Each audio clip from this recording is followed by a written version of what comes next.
Amen. Et le message que nous allons partager aujourd'hui, c'est l'action du Saint-Esprit dans la vie de l'enfant de Dieu ou dans la vie des disciples de Christ. Puisque dernièrement, nous avions parlé de la Pentecôte, du ministère du Saint-Esprit. Et alors, il est très important que nous puissions savoir ce que le Saint-Esprit fait dans nos vies. Et lorsqu'on parle d'une action ou le mot action, l'action se définit comme ce que fait quelqu'un et pourquoi l'intention de réaliser quelque chose ou une impulsion.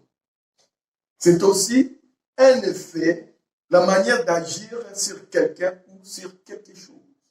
Alléluia. Simplement, c'est un effet ou la manière d'agir sur quelqu'un ou sur quelque chose. C'est une action. Ici, comme je dis, on va parler de l'action du Saint-Esprit. Et pour parler de l'action du Saint-Esprit, il est nécessaire que nous puissions parler un peu du Saint-Esprit. Parce qu'il y a beaucoup d'églises qui négligent le ministère du Saint-Esprit. Si nous sommes là, si l'église est là, c'est grâce au Saint-Esprit. Alléluia. S'il n'y a pas de Saint-Esprit dans une église, c'est-à-dire que cette église-là n'est pas l'église de Christ. Parce que c'est le Saint-Esprit qui glorifie Christ et qui continue l'œuvre de Jésus-Christ à travers nous. Alléluia. Donc, lorsqu'on écrit esprit avec un grand E dans la Bible, il s'agit bien du Saint-Esprit. Alléluia. Parce que des fois, déjà, ils confondent le Saint-Esprit avec l'esprit de l'homme, mais lorsque ça apparaît dans la Bible avec un E majuscule, c'est le Saint-Esprit. Et d'ailleurs, on peut voir plusieurs passages dans la Bible qui parlent. Et j'ai choisi deux passages que nous verrons. Le Saint-Esprit est écrit seulement esprit avec un grand E. Dans la Bible, on voit plusieurs expressions par rapport au Saint-Esprit. Il y a par exemple l'Esprit de Dieu, comme vous savez dans Genèse. L'Esprit de Dieu s'est mouvait à la surface de quoi? Surface des eaux. Alléluia. Et puis, on voit souvent dans l'Ancien Testament, on dit l'Esprit de l'Éternel, ou l'Esprit du Tout-Puissant, ou l'Esprit du Seigneur. Et ce n'est que dans le Nouveau Testament qu'on parle souvent du Saint-Esprit. Dans l'Ancien Testament, c'est rare qu'on voit nommer le Saint-Esprit. Donc le Saint-Esprit aussi est nommé comme l'Esprit de Jésus, l'Esprit de Jésus-Christ, ou l'Esprit de Christ. On voit ça aussi dans la Bible, c'est écrit. Et je vous donne plusieurs passages que vous pouvez noter, vous pouvez les voir. Donc, dans 2 Samuel 23, 2, dans Job 32, 8, dans 2 Corinthiens 3, 17, et dans Actes 16, 7. Alléluia. Et puis, dans l'Ancien Testament, le Saint-Esprit ou l'Esprit de Dieu n'habitait pas en permanence dans la vie d'une personne. Et on voit souvent des expressions qu'on voit que saisi par le Saint-Esprit, il a fait, ou poussé par le Saint-Esprit, il a fait. Et le Saint-Esprit ne venait pas sur tout le monde. Il y avait seulement des catégories de personnes qui avaient ces privilèges. C'était soit les sacrificateurs, soit les prophètes, soit le roi. Quelquefois aussi sur le roi, à l'exemple du roi David. Le roi David avait aussi le Saint-Esprit qui venait sur lui. Mais bien aimés frères et sœurs, c'est Jean-Baptiste qui est la première personne qui a dit que c'est Jésus qui est celui qui baptise du Saint-Esprit. C'est Jean-Baptiste qui l'a dit. Et d'ailleurs, même après, nous ne verrons personne qui dit cela. C'est pas Jean-Baptiste qui a dit. Je vis l'Esprit descendre du ciel comme une colombe et s'arrêter sur lui. Je ne le connaissais pas, mais celui qui m'a envoyé baptiser d'eau m'a dit, celui sur qui tu verras l'Esprit descendre et s'arrêter, c'est celui qui baptise du Saint-Esprit. Alléluia. Donc, ce témoignage de Jean-Baptiste nous montre clair et net que c'est Jésus seul qui baptise du Saint-Esprit. Il n'y a aucun homme dans le monde qui est capable de baptiser du Saint-Esprit. Même si le baptême du Saint-Esprit peut arriver lorsque nous imposons les mains sur les gens, mais ce n'est pas nous qui baptisons du Saint-Esprit, mais c'est Christ seul qui baptise du Saint-Esprit. Alléluia. C'est Jésus qui a donné la promesse que le Saint-Esprit habitera dans nos cœurs et aussi le Saint-Esprit sera à côté de nous pour nous secourir, le consolateur. C'est-à-dire, avant de pouvoir retourner vers son Père, il commençait à exhorter les apôtres en leur disant plusieurs vérités de la parole de Dieu, plusieurs vérités de son ministère. Et il va dire ceci, et moi, je prierai le Père, et il vous donnera un autre consolateur, afin qu'il demeure éternellement avec vous. L'esprit de vérité que le monde ne peut recevoir, parce qu'il ne le voit point, et ne le connaît point. Mais vous le connaissez, car il demeure avec vous, et il sera en vous. Alléluia. Donc, mes bien-aimés, dans ces passages, on va voir que il y a combien d'actions du Saint-Esprit dans la vie d'un enfant de Dieu. Nous voyons dans Matthieu 3,16, dès que Jésus a été baptisé, il sortit de l'eau et voici le ciel s'ouvrir et il vit l'Esprit de Dieu descendre comme une colombe et venir sur lui. Alléluia. Donc, lorsque Jésus a été baptisé, le Saint-Esprit s'est matérialisé comme une colombe et est venu sur Jésus. Et d'ailleurs, même, on voit beaucoup ces images partout, comme Jésus, il est là, et le Saint-Esprit, et d'ailleurs, même, dans nos églises aussi, quel symbole qu'on donne au Saint-Esprit? La colombe. Alléluia. Donc, on voit bien que le Saint-Esprit est venu sur Jésus. Et en ce moment-là, dans Luc, il est écrit quoi? Jésus rempli du Saint-Esprit. Alléluia. Première action que le Saint-Esprit fait dans nos vies, c'est de venir et habiter à nous et de nous remplir de sa présence. Lorsque un croyant croit en Jésus, le Saint-Esprit vient comme une colombe pour habiter dans son cœur et en même temps, le Saint-Esprit le couvre de paix. Alléluia. Le Saint-Esprit le couvre de paix. Une paix que le monde ne peut pas lui donner. Et d'ailleurs, on voit bien que dans le monde, on met aussi la colombe comme le symbole de la paix. Et ce que nous appelons, ce que je vous ai dit l'autre fois, la nouvelle naissance. Naître d'esprit. Lorsque le Saint-Esprit vient habiter à nous, c'est pour confirmer que nous sommes des enfants de Dieu et en même temps pour confirmer notre salut. Ne savez-vous pas que votre corps est le temple du Saint-Esprit qui est en vous, que vous avez reçu Dieu et que vous ne vous appartenez point à vous-même.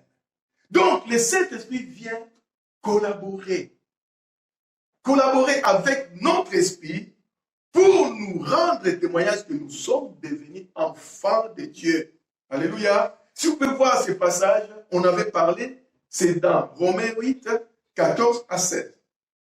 Alléluia. Mais il y a quelque chose d'étrange. Quand Jésus fut rempli du Saint-Esprit, qu'est-ce qui s'est passé? Il s'est passé quelque chose d'étrange. Qu'est-ce que le Saint-Esprit a fait? Le Saint-Esprit, au moment où Jésus était rempli de l'Esprit Saint, l'Esprit Saint lui-même l'a conduit au désert. Alléluia.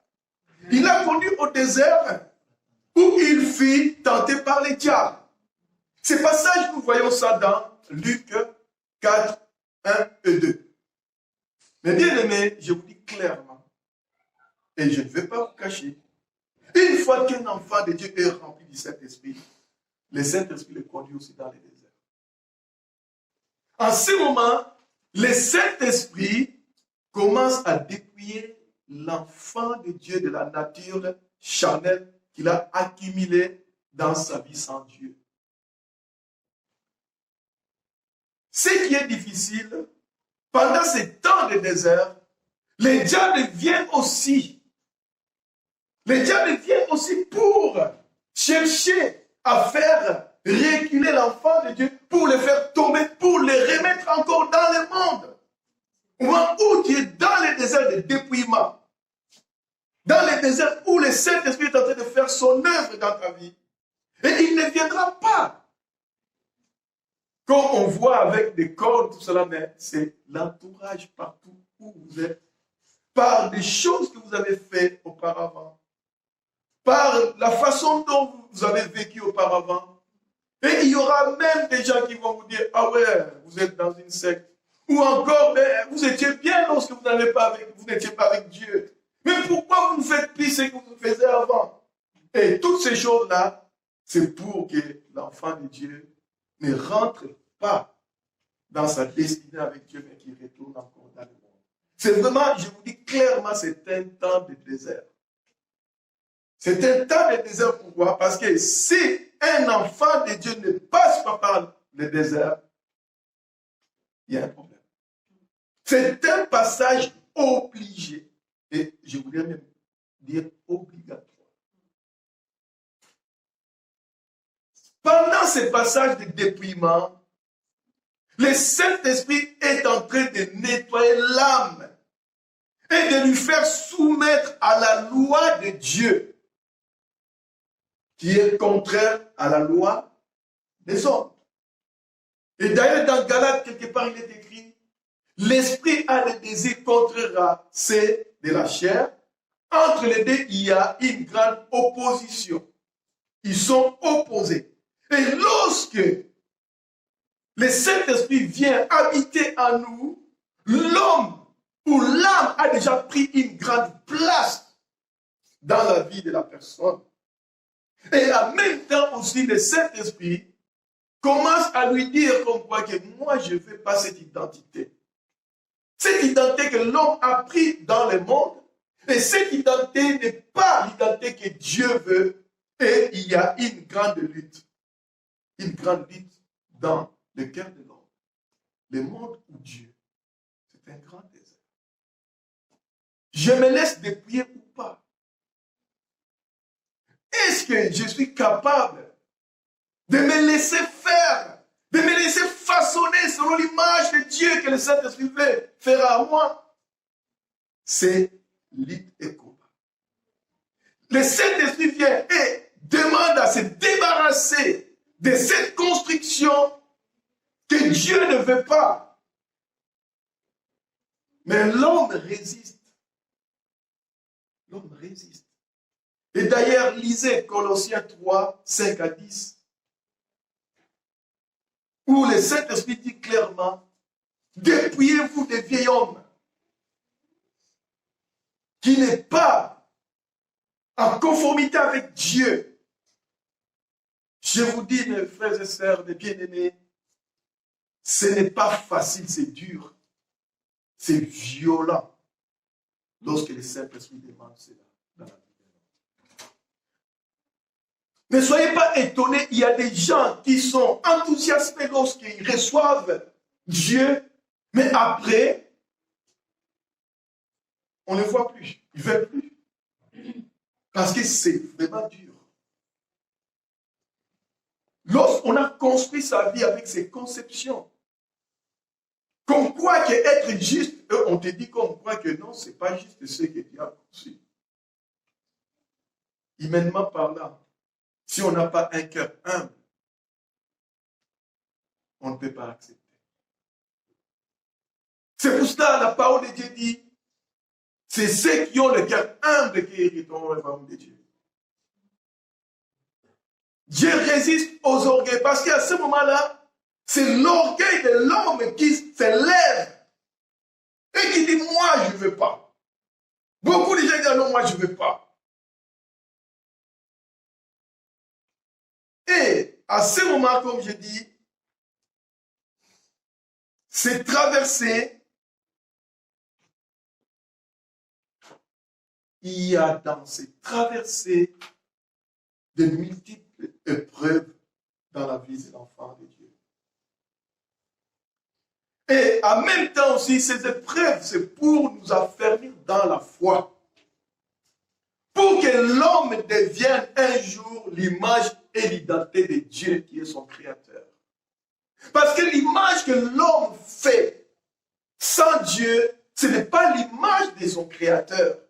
Et lorsque le Saint-Esprit vient en nous, il vient pour que nous puissions revêtir l'image et l'identité de notre Père qui est Dieu. Alléluia. C'est là où il y a des problèmes, des sérieux problèmes. Souvenez-vous des enfants d'Israël, lorsqu'ils sont sortis de l'esclavage de l'Égypte. Qu'est-ce que Dieu a fait? Dieu les a conduits où? Dans le désert. Pourquoi il les a conduits dans le désert? Pour les mettre à l'épreuve. Pour les humilier. La parole de Dieu dit pour les humilier, pour connaître la disposition de leur cœur, s'ils resteront fidèles ou pas. Et celui qui ne veut pas passer dans le désert, il passera à côté de son salut. Vous avez compris? Nous tous qui sommes des enfants de Dieu, celui qui a dit que je n'ai pas passé, je ne passe pas dans le désert de temps en temps, il y a un problème. Parce qu'il y a beaucoup de conceptions de ce monde, beaucoup de choses de ce monde ne sont pas de Dieu. Et le Saint-Esprit vient là pour nous dire que ça, c'est pas vrai. Et Jésus va dire quelque chose qui est vrai. Jésus va dire, en vérité, je te l'ai dit, si le grain de blé qui est tombé en terre ne meurt, il reste seul. Mais s'il meurt, il porte beaucoup de fruits. J'ai regardé l'armée, comment l'armée fonctionne. Et j'ai regardé comment la Bible fonctionne. J'ai dit, waouh, c'est merveilleux ça. Lorsque quelqu'un rentre dans l'armée, il vient avec toute sa conception du monde. Il vient avec tout ce qu'il a bâti autour de lui. Mais vous savez ce que l'armée fait? C'est mon fils qui m'a expliqué. L'armée commence à briser la personne. Mon fils m'a dit, lorsque cette période de brisement, c'est là où ils sont en train de sélectionner ceux qui seront des vrais militaires. Ils commencent à les briser. Ben, c'est une façon humaine. Je n'ai pas dit Dieu il fait avec nous, chacun de nous. Il a prévu. Mais de cette façon-là, ils sont en train de vraiment de les briser. Et il y a même des jeunes gens qui n'arrivent pas, qui partent. Et il leur dit, partez, votre place n'est pas ici. Et il les brise, c'est-à-dire que c'est le dépouillement de toutes les conceptions presque qu'ils ont réussi, de leur éducation, de tous ceux qui ont réussi. Ils ont dit même que ceux qui ne sont pas capables de pouvoir nous écouter et de pouvoir faire ce que nous on vous demande, sa place n'est pas ici. Il vous brise, il vous brise, il vous brise. Et lorsque vous êtes à plat. Pour eux, vous n'êtes rien. Et à ce moment-là, ils commencent à vous construire selon ce qu'ils peuvent faire de vous.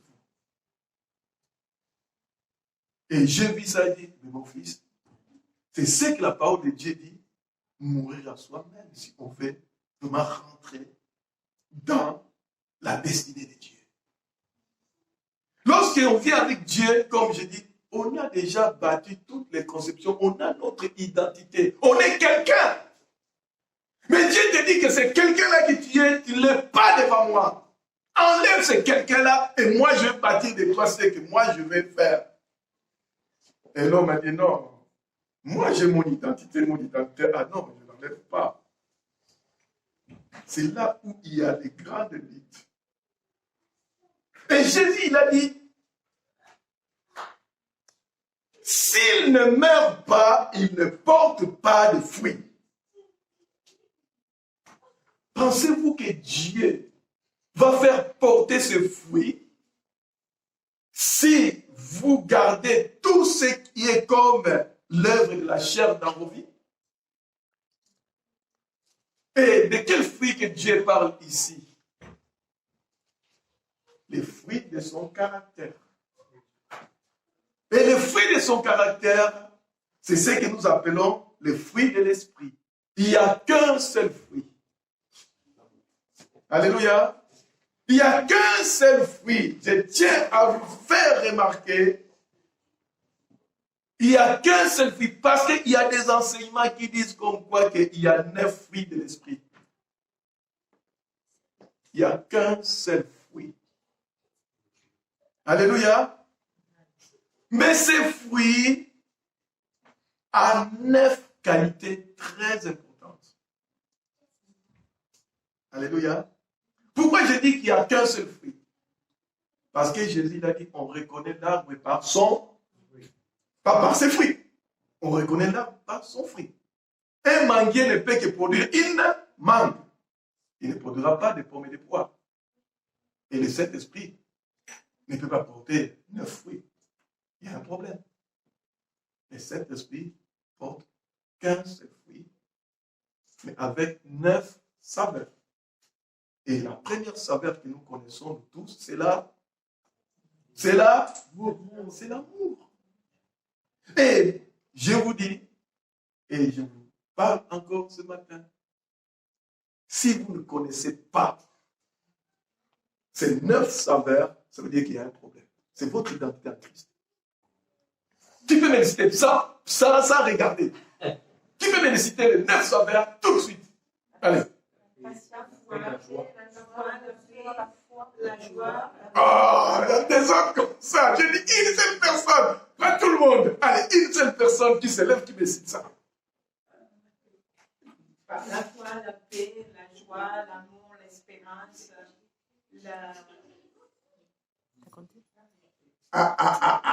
On hésite. Vous savez, pourquoi je vous ai demandé ça? C'est bon. La patience. Pourquoi je vous ai demandé ça? Oui. Pourquoi je vous ai demandé ça? Vous savez pourquoi je vous ai demandé ça? Parce que c'est votre identité en Christ. Il faut que vous le sachiez par cœur. Les fruits de l'esprit, c'est pour notre salut. Vous comprenez ça? Les fruits de l'esprit, c'est pour notre salut. C'est notre identité en Christ. C'est ça qui nous amènera à l'éternité. Si vous ne manifestez pas en vous les fruits de l'esprit, il y a un problème. Comme je vous ai dit, un fruit peut avoir plusieurs vitamines à l'intérieur, mais c'est toujours le même fruit. J'ai pris l'exemple des citrons. Citron, la prédominance de la saveur, c'est quoi? L'acidité. Mais vous savez que dans les citrons, il y a aussi des glucoses, du sucre. Ouais. Vous savez qu'il y a aussi d'autres vitamines dedans. Qu'on ne sent pas. Il y en a plusieurs vitamines. Lorsqu'on regarde, il y a plusieurs vitamines. Mais lorsqu'on mange les citrons, c'est acide. On voit qu'il est acide. Et le Saint-Esprit aussi Les fruits de l'esprit, ce qu'on voit en premier, c'est l'amour. Et lorsque on a les fruits de l'esprit, on ne manifeste pas l'amour, on ne peut pas voir tout ce qui en découle.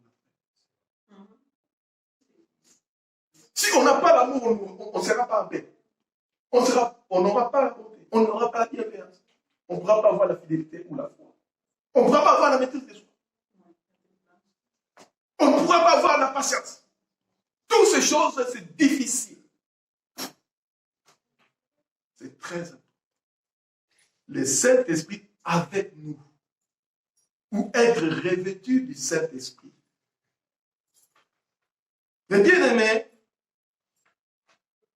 nous voyons, c'est Jésus qui dit dans Acte 1, 8, mais vous recevrez une puissance, le Saint-Esprit survenant sur vous, vous serez mes témoins à Jérusalem, dans toute la Judée, dans la Samarie et jusqu'aux extrémités de la terre. Alléluia.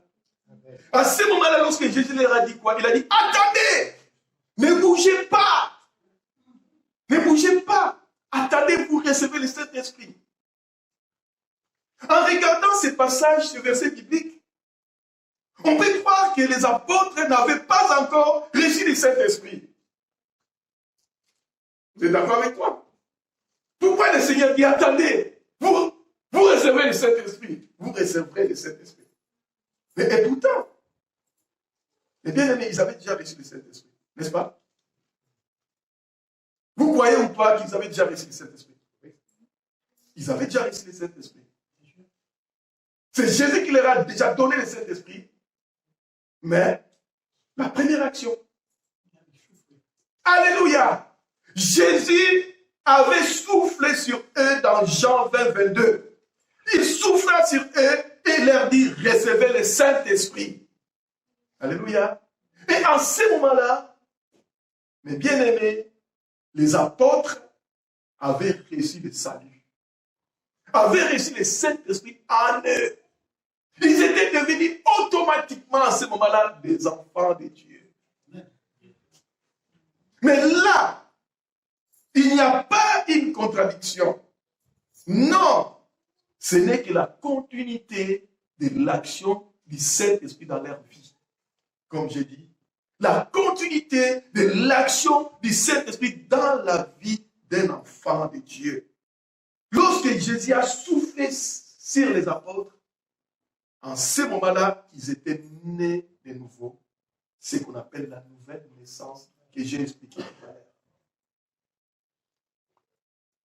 Le Saint-Esprit était rentré en eux pour leur salut. Alléluia. Pour leur salut. Et d'ailleurs, dans l'acte, lorsque Jésus parla, il parlait de la deuxième action du Saint-Esprit qu'on appelle le baptême du Saint-Esprit pour les services. Les services, la puissance de l'Esprit. Il est écrit, Jésus rempli du Saint-Esprit et il va au désert. On dit, Jésus revêtu de la puissance de l'Esprit. Et ce n'est qu'après avoir revêtu de la puissance de l'Esprit que Jésus a commencé son ministère. Ainsi, il était nécessaire aux apôtres d'attendre le revêtement de la puissance de l'Esprit pour commencer leur service. Et les jours de Pentecôte, ils étaient tous revêtus de la puissance de l'Esprit. Cette fois-ci, le Saint-Esprit était venu comme le feu. Alléluia. Le feu, c'est l'énergie. Le feu, c'est la force. Le feu, c'est la puissance. Et d'ailleurs, c'est écrit, le Saint-Esprit est venu sur eux comme des lampes de feu. Alléluia.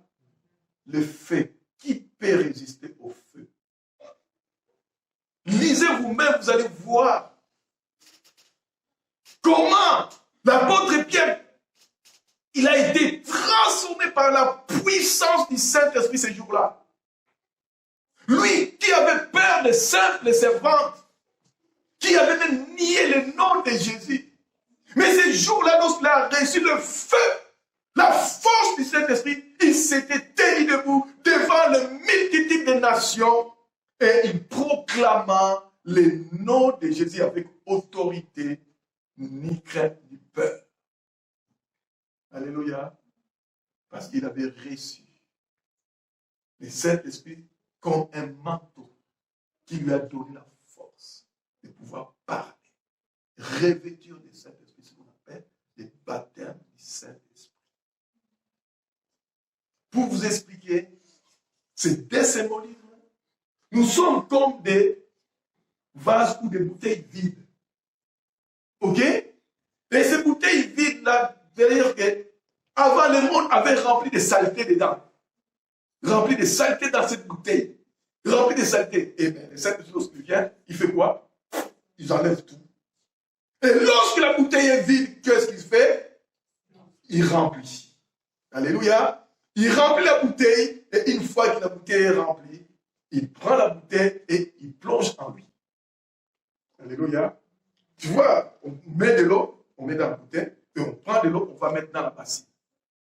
Alléluia. Et donc, la bouteille est remplie à l'intérieur et à l'extérieur.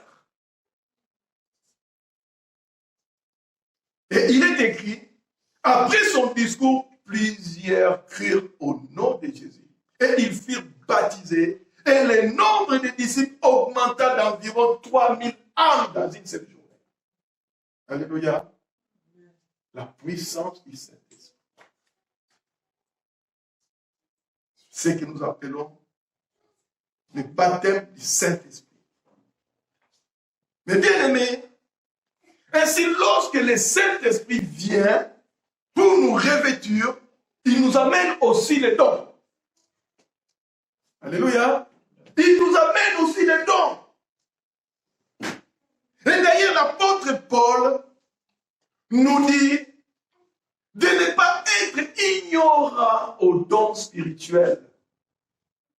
Beaucoup d'enfants de Dieu ignorent que le Saint-Esprit, lorsqu'il vient nous revêtir de sa puissance, il nous amène aussi les dons. Et ces 9 dons, cette fois-ci, il y a 9 dons. Alléluia. Parce que ces dons sont différents. Les uns des autres, il y a 9 dons. Et je vous demande aussi de connaître par cœur ces 9 dons spirituels. C'est notre identité. Non, ce n'est pas notre identité. C'est l'identité de Dieu. C'est Dieu qui nous donne. C'est un don. L'identité de Jésus-Christ.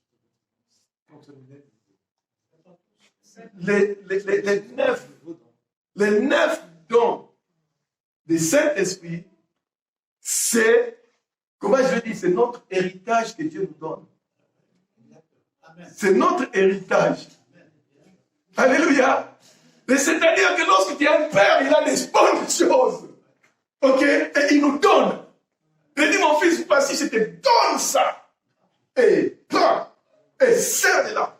Un enfant des riches, lorsque son père, il a des biens, et l'enfant jouit de ces biens-là. Et les dons spirituels, c'est ça aussi. Alléluia. Il nous donne pour que nous puissions rentrer dans les services. Pour que nous soyons efficaces dans les services. Alléluia. Mais, comme j'ai dit, les dons spirituels, ce n'est pas notre mérite. Nous ne méritons pas les dons spirituels.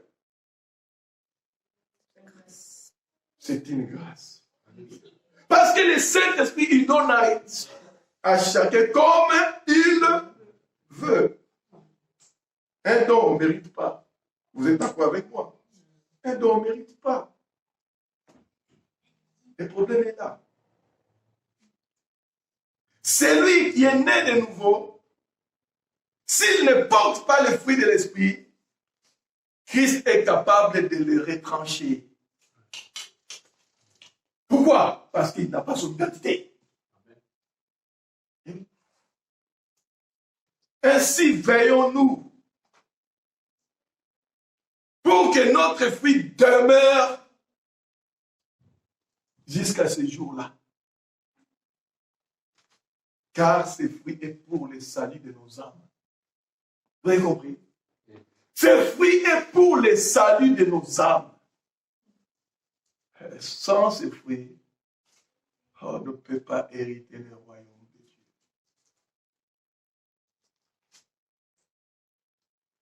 Les dons spirituels sont donnés par les Saints-Esprit pour le service.